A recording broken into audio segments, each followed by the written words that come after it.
Welcome to episode 313 of the Red Dirt Agronomy podcast. I am Dave Deacon, and have we got a really great episode for you, especially if you grow wheat. Today on the Red Dirt Agronomy podcast, we're talking with Oklahoma State University Extension Small Grain Specialist, Dr. Amanda Silva. Before we do that, go ahead and bump that subscribe button where you get your podcast. And remember, you can find all of the information that we talk about on this episode and past episodes as well on our website, reddirtagronomy.com, including a link to find out what the highest performing wheat variety was in 2024. As always, we start with a quick trip around the table for an introduction to the dream team of dirt and everything that grows from it. Let's start with Oklahoma State University Extension Precision Nutrient Management Specialist. There's not too many crops our breeders focus on how to grow it in crappy ground. I mean, seriously, our corn is produced in the best ground. We're growing it in the high organic matter, unlimited. And in wheat, because of the marginal lands, we're doing things, we're breeding for, okay, how do we grow under aluminum tolerance? How do we grow under nitrogen deficiency? Dr. Brian Arnall. And across from him is Oklahoma State University Extension Cropping System Specialist. Okay, if you haven't greased up your combine, if you haven't got it out to make sure there's no possums kind of sitting in the bin, like that, now's your time that you need to, go possum check. Dr. Josh Lofton. We'll just cut to the chase and dive into our chat about the 2024 wheat crop. Incidentally, this was the final episode of the Red Dirt Agronomy podcast, recorded in the old Ag Hall. It's now technically Legacy Hall because all of the offices have been moved to the new Ag Hall. It's a beautiful building. If you get a chance, you need to check it out next time you're on the Oklahoma State University campus. You are listening to the Red Dirt Agronomy podcast. Well, it's, we're recording this mid-July. I'm swimming in wheat data trying to figure out what happened, even though harvest was a month ago. People yelling at me that they want more results faster. I'm like, the labs only move so fast. But, we had a pretty fascinating wheat harvest. I'm trying to channel my Jason Warren here. A fascinating wheat harvest in that there was some amazing yields in regions that aren't historically high, and we had some poor areas. So as we start talking about the 2023-2024 wheat crop, of course, we have the one and only Dr. Amanda Silva here, our small grains extension specialist. And we really just kind of want to go through what have you seen. First, talk about what you had out in that, last year crop-wise, not just the variety trials, but some of the other work you're doing. What did you have and what are you looking at right now? In this past season, I think we had maybe 40 experiments going on.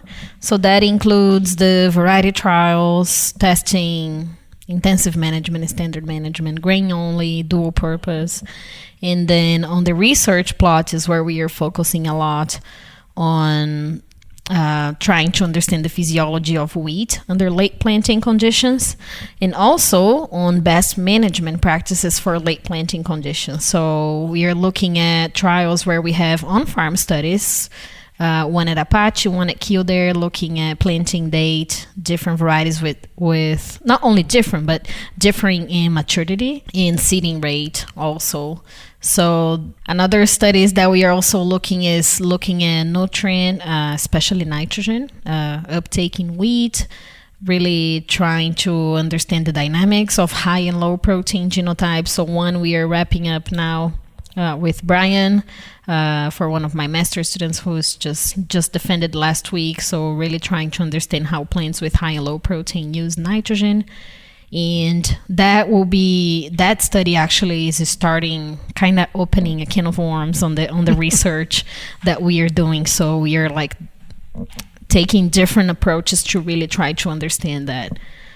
So best management practices for late planted wheat, and also nitrogen uptake dynamics of wheat varieties that are high in protein, especially. So I think Josh and I are both pretty excited about, at least agronomically, the opportunities with this late plant, early harvest, whatever you want to say, as far as the cropping systems, crop rotations. What are some of your take homes so far from this last year? From last year or from the results? The results, maybe. Yeah. So from one of these studies, we had 6 site years. So that is from my other previous master's student, so Israel. Actually, if from what we are seeing right now, as far as grain yield, if a farmer has seed that he already bought in August, for some reason he could not get on the ground and he's planting, let's say in November, he's planting later. From what we have seen is that he's not going to lose any yield by delaying planting, not every year. Yeah. So depending on the conditions. Also depending on the conditions, I think especially that is that he doesn't need to increase seeding rate. So that's an interesting thing because is it that whole once you go to November you're up to 2 bushels kind of thing? Even in that's my what you're head, saying we don't need to. So for that is one study, 6 site years. So I would say varieties, we are still looking into that, but that's what we found. Right now we have not found any differences in yield with the varieties we tested. With 2 seeding rates, one was about maybe 870 seeds per acre. The other one 1.4 million seeds per acre. No difference. So bumping the seed to almost 1.5 million seeds. So no difference in yield. The crazy thing I've seen from my time here, at least what I've been doing, if I look back in the early 2000s, not planting 90 pounds, 80 pounds, almost any time of the year, going down to below 80 pounds, even in September was crazy that you wouldn't do that. I became very comfortable with planting 66 pounds through October. But I would have still said, okay, if I'm at November 15th, I'd probably need 120 pounds. So what's going on physiologically? Is it a variety? Varieties have improved? Is it the management to get that seed out of the ground improved? Because I can also see maybe it's that we're getting better seed soil contact, we're getting more plants up, more survive. Yeah, I think it's a combination of that, of our best management practices at sowing, especially knowing that when we go and plant late, that maybe we are making sure we get that good seed to soil contact. Maybe conditions at that point were better at sowing than in October. So then that month, let's say if you delay from October to November, that will not make a very big difference if October was the entire month really dry. So there is the environment effect there. Maybe with that phosphorus application, make sure we get that. Make sure maybe we get a seed treatment later in the season. But I also do believe that we have to really keep our eyes open when we look at recommendations that were developed for older varieties. Because we see that there is improvement when we look at varieties that we used to plant and we compare with varieties that we plant now. Just the genetics is different and we see improvement. So maybe some varieties that we've been selecting, especially in this environment, they are more resilient and they can adapt better to the environment today. So going back to, hold on, but it's going back to that same thing. Yeah. So the genetics versus our practices. So if a grower's using these new genetics, but is still planting with an old shank planter, are you still pretty comfortable with not increasing our seeding rate when we go a little bit later? So let's say we're not using an air seeder that has really nice singulation with all the new, but we're using the old box drill with a shank. Are we still comfortable there, or is that the time that we need to think about pumping that seeding rate up? I think all of our trials, you're not planting with air seeder. No. So that's where the results came from. I would still be cautious on not doing anything with seeding rate, but it's just like the first study that we had actually comparing those two extremes. I would say extreme in seeding rate. I would expect to see something in there. We are not really seeing it. And those were 9 varieties that we were comparing, and none of them had a response to the seeding rate. How much is seed treatment playing into this? Does seed treatment, in your opinion, is seed treatment in October more or less important than seed treatment in November? In my mind, never tested. Yeah. I think it would be more important later, where they are going to be sitting there for longer in colder soils, take a little bit longer to emerge. We had plots that we planted in December that we didn't see it until, I don't know, February. Of course, the seed treatment is not going to work all that long, but it's much better have some than nothing at that point. See, that's kind of what I was thinking. Is that there's an improvement and more utilization of seed treatment. Seed treatment is much more common now. That would also play into the amount of seed you need in that ground to end up with so many viable plants and seed heads. Yeah. Well, I mean, going back, and you brought a great guest speaker in talking about tiller management, and it really started Brian on this venture down how many tillers we need to maintain. Were we just okay in the past sloughing tillers off and getting a lot of tillers in the fall, and now we're starting to realize that, hey, we can do without this. We can manage. We can manage. We can instead of managing our plant population, we can manage things like fertility or IPM or planting that better suits to where we're not spending that money up front. And that's one of the things that we are trying to do now. So Brian and I, we have one study where we are going to be looking at. We planted last season, different seeding rate, different nitrogen rate, and timing. So how can we really manage for that tiller, and what is the effect on final yield? So does that make sense? Yep. Yeah. Well, and I'd say even the expectation and desire of the wheat producer has changed slightly over time. If you think about it, what a farmer or what a wheat producer would want to look at the first part of February as far as their expected amount of biomass out there, complete row coverage, near boot top high, and there's a lot more of acceptance, and it's okay to have still have row showing in February. And a thinner crop. A thinner crop, less biomass. And I mean, if you look at our weather patterns don't suggest that we need a lot of biomass going into the spring when we could be very dry. It's actually the opposite. We are doing a lot of competition among those tillers if we do that, if we promote too much. So in general, that's what we see. Of course, we are talking in a different scenario here. We are not talking about dual purpose. Yeah. Right? Grain only kind of situation. And so what we are doing there by promoting that lush canopy and a lot of tillers in the fall more than we need, then we're just increasing the competition among them.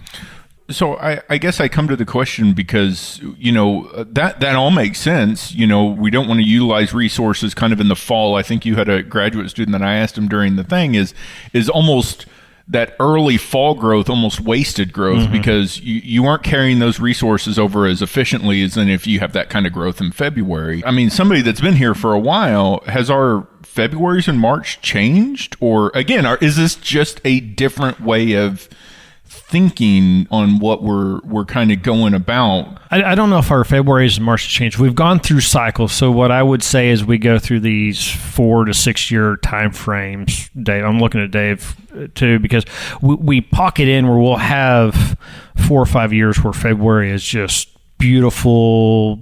We warm up early. We've gone through a long period where I'd say we've stayed cooler longer. Some of those have been very dry, January, February. Some have had more moisture. We've not had a good warm-up spring that I could think of. And I relate this back more to Bermuda grass, because Bermuda grass is my telltale to have we had this spring that gets stuff up and going. We had pockets last year in our southwest of our wheat crop that really got up and running. But even up north here, we still kind of faltered a little bit on a later spring. So maybe cooler spring but that shouldn't really change this, because it's just saying it actually holds less growth when you would expect to see more growth, and we're not losing yield right now because we're not growing in the spring when you would expect. Well, I'm not getting that lush growth in February, so I'm losing wheat yield, but our yields when we're managing, our yields are going up. My yield potentials have not gone down in the last 10 years of what I expect out of my fields. Well, not only that, but it's like, almost have we shifted that our major snowfall and ice isn't coming in December and January, but more January and February, or even February and March now? So historically, December is the driest month of the year, and January is one of the second driest. December and January tends to be our driest in the state. if you look historically, we do have the summer lull, but those are not a high rainfall, which makes some of the late sowing get a little tricky. Is because November we tend to have good snowfall, but we haven't had that. And so there's been a lot of years where finding moisture at Thanksgiving is not guaranteed. Yeah. Yeah, that's an issue. And so that the late sowing, but that also means if I still can't, to me it's intriguing on the late sowing, and we can also get into the early harvest, but man, how's that open up our crop rotation if I'm not worried or I'm not rushed to get whatever's out of the field by October 10th so I can be sowing, but I'm okay for a dry down period till November 1st or November 5th and still be comfortable with the seeding rate that I was planning on and the varieties I'm choosing to plant that early November. Well, not only that, because we did, we've done some work on soybean seed quality and how much yield we lose leaving it in the field, only because in Louisiana, I did the same thing, and it was because of hurricanes or field moisture. In Oklahoma, that matters because it's almost, when I got here, October was for wheat planting. It didn't matter if your soybeans were ready to harvest. It's wheat planting weather. But if you can do that and you can punt till, Halloween or later on just normally planting wheat, God, that even if it doesn't free up your rotation, it makes it to where you can be you can harvest your soybeans on time, and then you can move into your wheat and not worry that I'm limiting yield or having to spend more money by buying more bags of seed. Yeah. So I think that's a good point, and something that I like to clarify, because the idea of this study, like of the late planting wheat, I wouldn't recommend farmers to change their practice and start planting late, because there is a penalty on the yield when we see. In some years, we don't see that penalty because the conditions in early fall are so terrible, so dry, then by delaying, they actually see an yield gain from that. But overall, like if they don't have any rotation to deal with, I would stick with the plan. You'd still be in the October. It's when your conditions are good. Then, yeah. But then another thing is, like what I mentioned, as far as varieties, so they don't have to worry about changing varieties. They can plant, as far as what our data is showing, is that they can plant any, at least from the little bit that we tried. So from those 9 varieties, they could plant any of those that they would get very similar yields. However, if at harvest, the harvest date for them matters, then that's a different story. So that's when the short season has the very important role in that case. So if for them removing the wheat earlier at harvest, then they need to select a short season type of wheat. So as far as yield, for now, no difference, but as far as maturity pattern and time of harvest, that matters for variety selection. Just on the periphery is where I hear a lot of these things, but I asked Carver last time we were here, and I want to ask you, is I hear a lot of folks talking about last freeze date now. Like that's become such a major issue of like, I'm having to change my planting rate or my planting date, not for the conditions in the fall, but I don't want, if I'm not grazing, I don't want to plant the 1st of October, because if it comes out of dormancy too early and it has so much growth to it, I'm getting burned by those late season freezes. Oh, yes. And so we talked a little bit about these short season varieties on how that would impact, or how even management, we look at those later freezes that seem to just always plague us. Weather can change quite a bit, but you almost always guarantee a freeze in April. It's the only thing about Oklahoma weather I think you can pitch, is that July is going to be dry and April is going to have a freeze. So like, how would you recommend, or how have you seen growers kind of get over that hump on those later freezes? I think, well, that is one of the reasons why in a lot of cases I don't like planting too early in October. So we have so many trials to plant, but I am most comfortable late October, because planting normal varieties earlier, if you're not in a dual purpose system, I think it really, really increases your risks of getting hit by the freeze in April. As far as the short season, it's I would not recommend that for October planting because the chances that you're going to get caught by the freeze is just very high. So if you're planning to plant a short season, you have to plant late. So that is, if you bought that seed, I think that is the plan. So November, December planting. But have you seen anything with our seeding rates? Again, going back to seeding rates, is that mattering at all in that April transition, or does that have a lot just to do with the planting dates? Like, if we go to that traditional 2 bushels in November, are we doing ourselves a better service by going down to 1.5 bushels or even just still at 1 bushel in November, or is that not mattering at all? So the seeding rate, a late stage, I think, let's say in this case that we are not seeing an impact on yield, I think that could be like helping with stand in case something is to happen in the season that we lose some stand. Maybe that would help some with that. With canopy coverage, so faster. As far as yield, I'm not seeing any translation to that yet. So, and I don't know if I've ever seen seeding rate translate into maturity differences. Like, there's a lot of things I can do that influences maturity, and I don't necessarily think I've seen it happen on seeding rate. Oh, I see. I guess I didn't understand. That was the question. Yeah, the one thing I'm going on is if you are removing that tiller production and just putting more seeds out there, I didn't know if physiologically or phenology wise, if you go to February where we want to go, coming out of dormancy and wanting to put on more tillers, but I planted at such a high seeding rate, does that discourage that tiller production? I would assume you would and so promote more main tillers. That's what you would. That's why we do that, let's say, in an intensive management scenario. You see that we have in the variety trials, that's the goal. You put more seeds to promote more of those bigger heads, main tillers, and then less smaller tillers. And in that scenario, you have the fertility, you have the fungicide to help maintain those. That's kind of what we do. That's why we do that. It's interesting. Well, I mean, because it's, as somebody that works mainly on summer crops, I would prefer the wheat to mature out faster. But in Oklahoma, we're kind of almost in a box because we can't have it mature too fast because we always got April freeze. But I want to get out as soon as I can and to let more July open up. That way, if we have bad conditions the 1st July, I can wait for rain. But if we're not harvesting until the 4th of June. If I'm not harvesting until the 4th of July, I'm kind of stuck.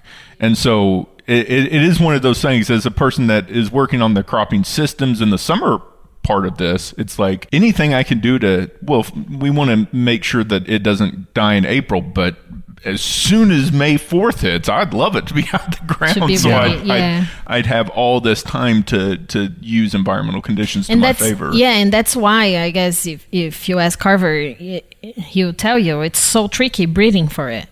Because one of the main things that you have to deal with breeding a short season, for example, is that critical period. So that period that sometimes we think that the length of the season is more associated with what the wheat's going to produce. So there is some research showing that that's not true. The most important period for wheat is that critical period. So the period from, let's say, first hollow stem to heading. And so as manipulating that is where our yield is mostly coming from. So if we shorten that too much, you're going to have a penalty. That's a yield issue. Yeah. So the short season is not just reducing everything. You have to be careful how much you reduce in the season. But it's not only about reducing. The way I see is you keep that critical period, you reduce the grain filling in a way that variety is more efficient in utilizing the resources. And one way to look into that is when you see that short season variety you see its test weight under heat, it keeps it very high. So it's finishing fast, but it's not really stressing. It's not because of stress. Because you'll see some varieties, it gets really hot and harvest is like ready in a day. But that variety, you see like it's taking its time and it's finishing fast just because it's finishing fast. So it's very efficient utilizing resources during grain filling. So that's kind of how we kind of need to develop those. Now we have to ask the breeders too. to develop more of those. Well, so we talked about that critical period. I know you wanted to talk about hollow stem. Nope. Well, yeah. So, and this I guess goes a little bit back to having Brett on a little while ago. We talked about it. So, I look at it. If I look at my plots, which I'll be planting near Amanda in a lot of my locations, but I might plant later than she does or around that same time. October, I don't start until October 15th, and I'll run through November 15th. I delay nitrogen on all my stuff that gets no nitrogen, even bulk ground, until maybe January, February, probably. So I've got late sown. I've got nitrogen deficiency almost always. My hollow stem date is always far from anything that's ever predicted with the OSU models.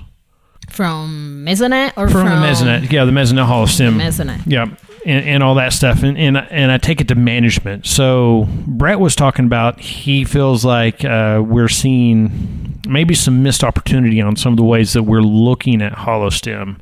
And we got in a little bit of that conversation before we started recording. So what are you seeing, and as you look at hollow stem and trying to manage that as a dual purpose system, how does a producer refine that and get the most out of that wheat crop? Okay, let me see if I understand. So you're asking, let's say, for example, how we measure first hollow stem in the program, and we give that information to farmers. How can they use that actually? Because that's going to be different. Yeah, I mean, it's a good average, right? It's what Extension does is we release an average and hope that the people go out and do something more precise. Mm-hmm. The way they need to look into the data we provide that we measure by hand. So we just go there, collect samples, and measure with a little ruler. And we give the centimeters or the distance of or the size of the first hollow stem. They need to be looking into that, and I even write that in the report. It's basically in a relative scale. So how they need to use that. It's not because I said, well, this variety reached first hollow stem, it reached in their fields. It's not going to be the same. Like you said, sometimes we plant side by side in the same environment, but we had different varieties, different planting dates, different management practices, and we have totally different, I don't know if totally, but different first hollow stem dates. So the way they need to look into that is, if I'm saying the variety X reached first hollow stem today, and then we have another variety, a B variety, that reached first hollow stem 10 days after. So they know in that list of varieties which ones tend to be earlier and which ones tend to be late. In the middle is really hard to define. It can change a little bit, especially if you look at our data in Chickasha and Stillwater, you don't get the same rankings. So the environment has a very strong effect on the first hollow stem date. So that's why it's important for them to measure a few of them on their field. So the more they know what their environment is like, or what is the effect of their management on first hollow stem, maybe even in comparison with ours. So that could help them to make that decision. So let me ask you this. You said something that was pretty key to me, that Chickasha and Stillwater may rank out differently in the same year. What about across years? Do the varieties at Chickasha tend to stay early at Chickasha and differ in Stillwater, or is it... Because we're talking right now spatial variability. What about temporal? Is there a consistency at Chickasha that presents itself in a consistency at Stillwater, or is it just almost random year by year? I think it depends. I think there is Good some answer. I think it depends, because I'm trying to remember on my tables, as I look. There is a tendency that some varieties that are early, it's early everywhere, and it's early every year. But I think it depends how some of those varieties will handle stress. I think that has to do with its development. Maybe some varieties that will handle a little bit better, or if you have a very good conditions for growth, then the results may be something. And then if you have very stressful conditions, some will do better than others, and that could could change its rankings. But overall, I think there is some consistency especially on the extremes. Some varieties that I can just think that this is really early. In general, are the ones that we go first and check. Like instead of checking the 50 plots we have, we go on those that we know that are usually early.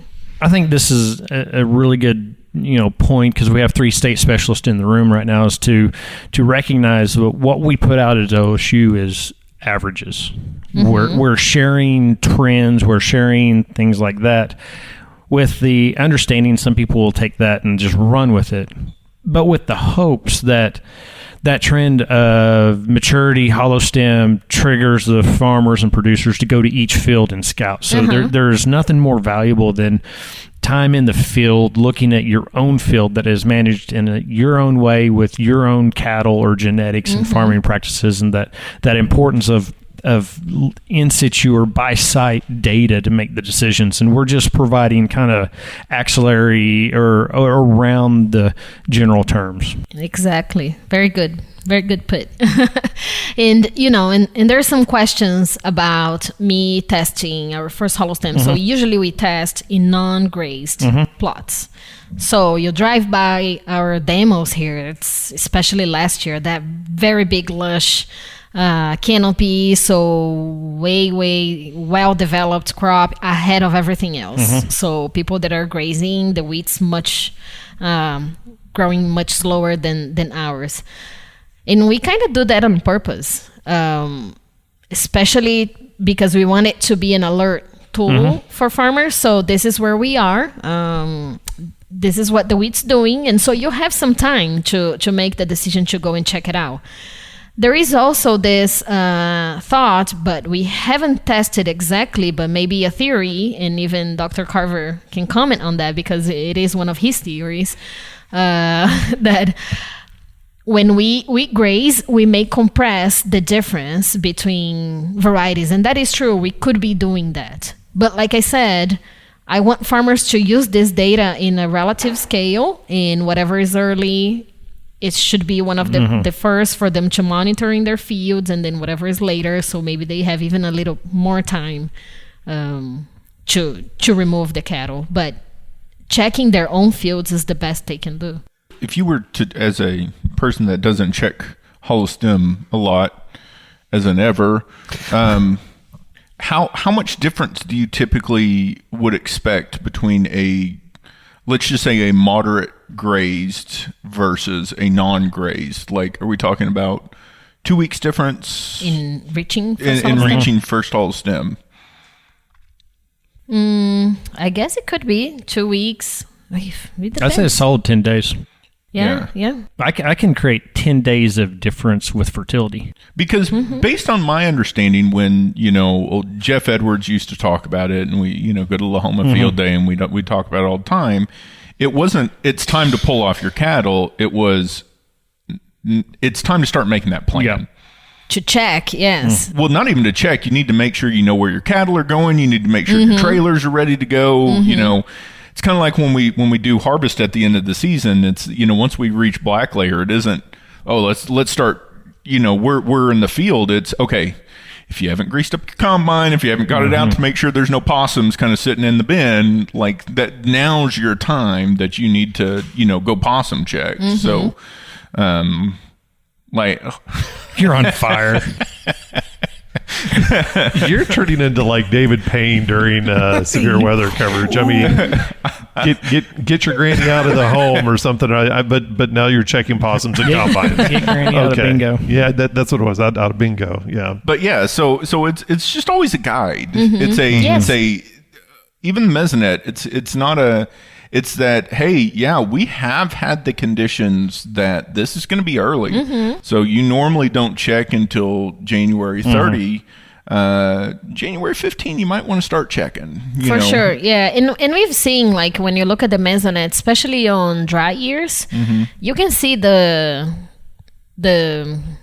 suggestions there being a little bit kind of not as accurate as one would expect in a normal condition. So when we look into those things, we kind of have to keep in mind everything else that we are actually seeing. So those tools were developed for some conditions. For example, in those past 2 years with a very dry environment, they were not as even matching with our updates, so sometimes. And that's fine, but we just need to know, I guess, and I try to highlight and I try to explain that But keeping that in mind is just as a guideline so this is the time of the season where we should be or checking or preparing to check for first hollow stem. I've seen a big push since you've got here, and you over the last couple of years have really started pushing that protein, with nitrogen, protein. When we take a look at our different systems, like our dual purpose versus our grain only, and a lot of these management considerations, how much different is it for a potential dual purpose grower versus a grain only grower? Some of these recommendations, like how much impact do the cattle have potentially on that end of season protein when they are actively on? Since they are before that critical period, do they have any impact at all? Or are these, the big thing I'm asking is I guess, are these recommendations translated 100% between grain only and grazed, or is there some nuance that you have to watch out for? I mean, there's nuance. So the grazing of cattle will not, in what I've seen, change final protein.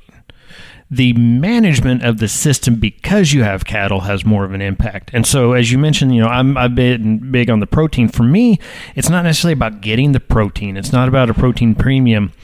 But for me, as a fertility specialist, increasing protein in the grain means you have the proper amount of nitrogen available at the end of season to put nitrogen into the grain, and you didn't run out or have it too early. So that protein for me has allowed to show that I can have the same amount of nitrogen going down, but if I shift the timing, I get more of it out of the field.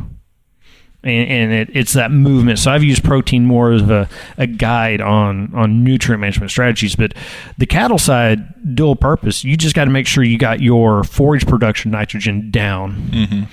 Delay it, and then get it that later season so that when that plant's going through reproductive stages, it's assimilating carbohydrates, it's moving nitrogen from leaf into the grain or wherever it's coming from, that it's there. And because it's a source sink issue, and on both, depending on what you're talking about, carbohydrates, which is basically berry size, right, Amanda, and the protein, which is nitrogen. So on the protein side, it's a source sink issue, and it's not, is it sink limited? It's source limited, meaning if we run out, then we see low protein. Yeah, and sometimes what we see when we compare those systems, you may see a higher protein in the dual purpose than in a grain only, and that could often be because of a consequence of what happened with yield. So higher yield, you have lower protein, and then like Brian just said about the nitrogen, you ran out of nitrogen, so you didn't have enough to support that. To increase both yield and protein.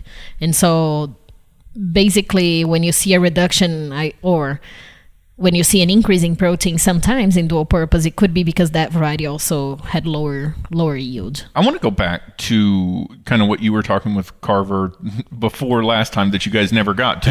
And you and Amanda can kind of talk about it, is, the continual importance, and I think growers see it, is on pH sensitivity on our wheat varieties and how that's progressing as we're going, not only on knowledge of it, but management of it. So you guys battle royale at it. It won't be battle. So Amanda, to give you background, instead of throwing you in and saying, "Hey, how about it?" Throwing in, checking for possums.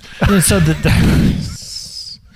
I can't wait to see the Mesonet possum combine detector. We should recommendation dates. I need to get with Wes about that. The conversation started with Brett, and we really should have recorded. We'll bring it back on because I like to tease him about being such a good breeder. He's caused more problems, but I've said it out loud before. So in the Pacific Northwest and throughout Canada, we're seeing soil acidity becoming an issue in the grains, and so there's been a lot of questions about breeding aluminum tolerance and that kind of stuff. And so I'm working on a little write up and working with some folks up there. It's like, we need to be cautious that aluminum tolerance isn't our only mechanism on soil acidity, because at least in Oklahoma and in Kansas, we relied so heavily upon aluminum tolerant varieties and banding phosphorus that we actually forgot the pH was still going down. And it created problems.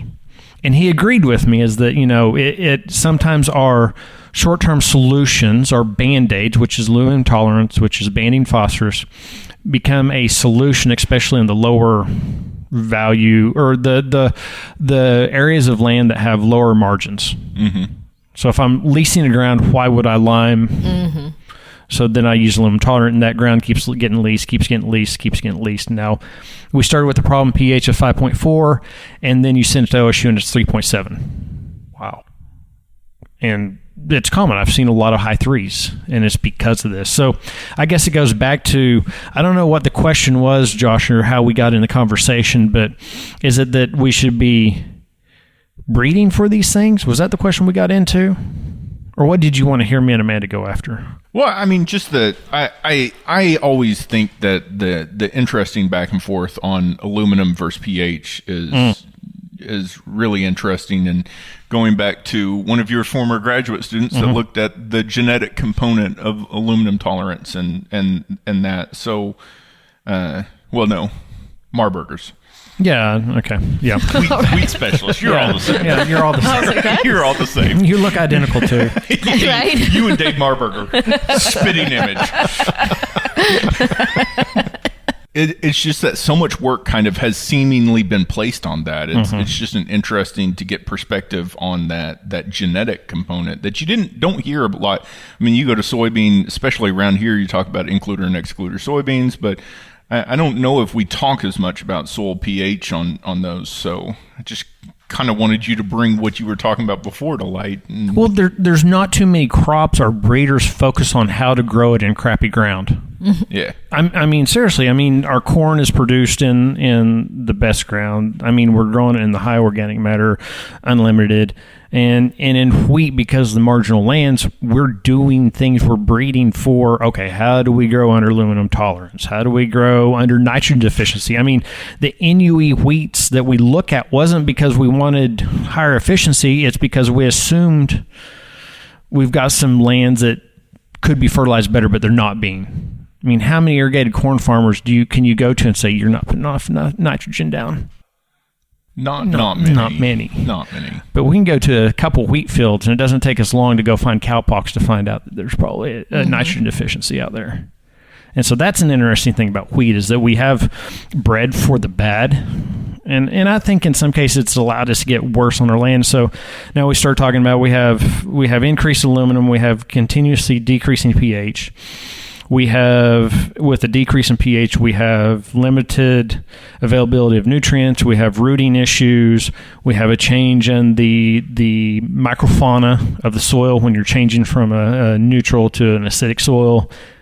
And we have an impact on herbicides.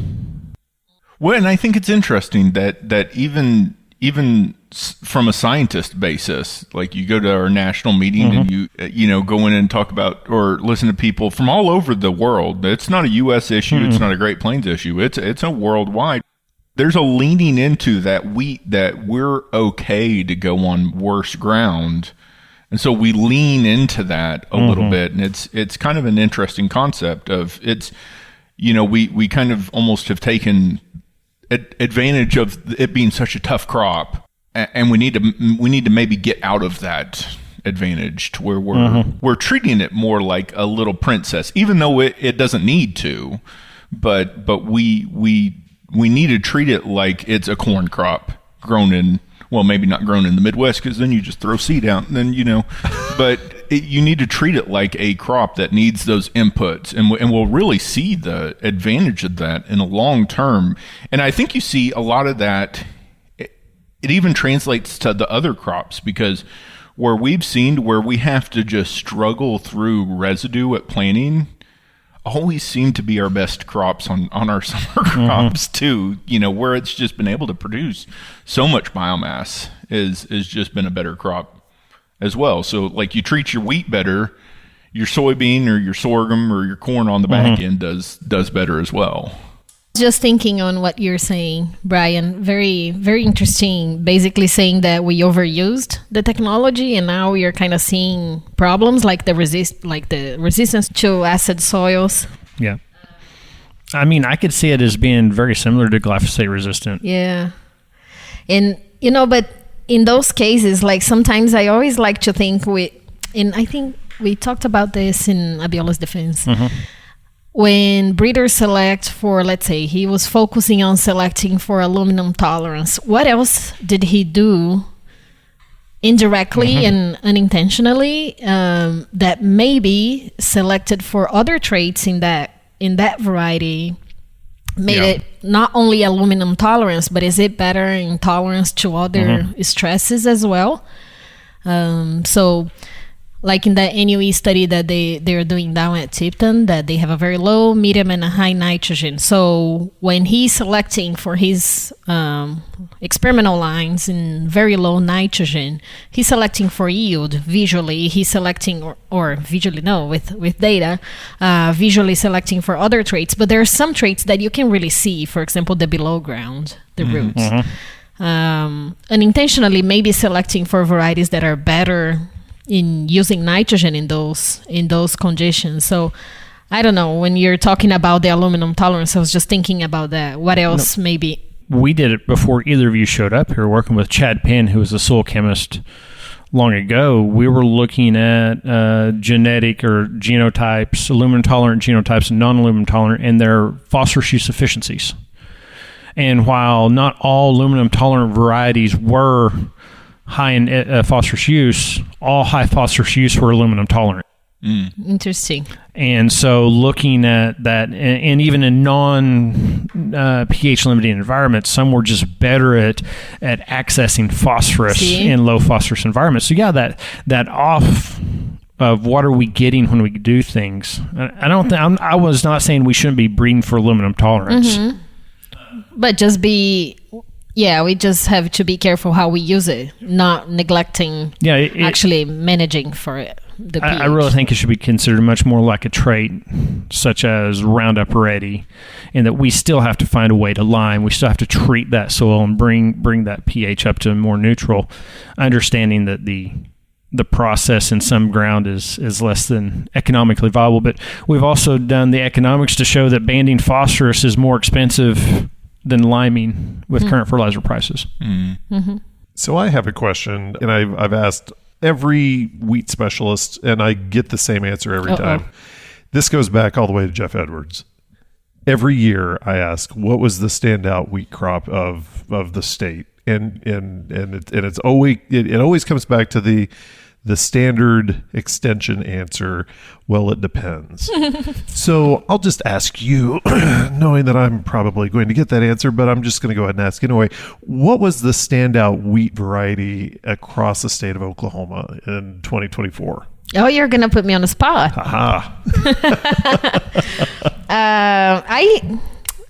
Honestly, I still need to look at the data. That answer too. So no, but no, yeah.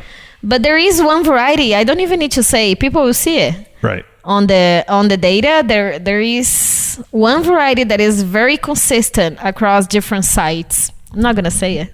People have to go look it. I love it. OSUwheat.com. Oh, well done. Nice. Well done. Yeah, no, yes, because, I can say it and people will sometimes ask me for names of varieties.